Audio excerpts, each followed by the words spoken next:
Sam Manekshaw साहब इस समय चीफ कमांडिंग ऑफिसर थे और कैलकाटा में पोस्टेड थे।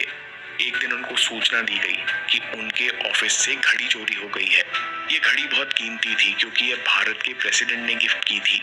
जाहिर है कि सीसीओ मानेकशॉ बहुत गुस्से में थे। उन्होंने जांच पड़ताल करवाई पर घड़ी नहीं मिली। एक दिन मानेकशॉ से मिलने जवान अफसर आया। वो बेहद नर्वस था। उसने बताया कि आपकी घड़ी मैंने चुराई है। मानेकशॉ ने पूछा, तुमने ऐसा क्यों किया? ऑफिसर ने कहा, मैं कर्जे में था।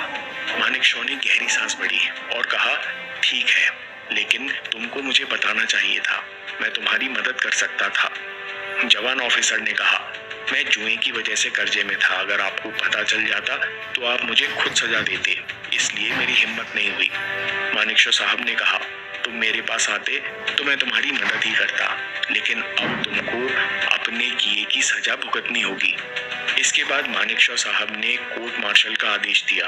ऑफिसर को कैद भी हुई, लेकिन मानेकशॉ साहब ने उसी जवान ऑफिसर की तरफ से दलील भी पेश की कि इस ऑफिसर ने अपनी गलती खुद स्वीकार की है। उन्होंने उस ऑफिसर की सजा माफ करवाई और नौकरी भी बचा ली। आगे चलकर वही ऑफिसर कर्नल भी बने। इंटेग्रिटी का मतलब है मन में सही और गलत को लेकर दुविधा ना होना, तलवार की धार पर चलना, एक तरफ नियम कानून का पालन करना और दूसरी तरफ इंसानियत को भी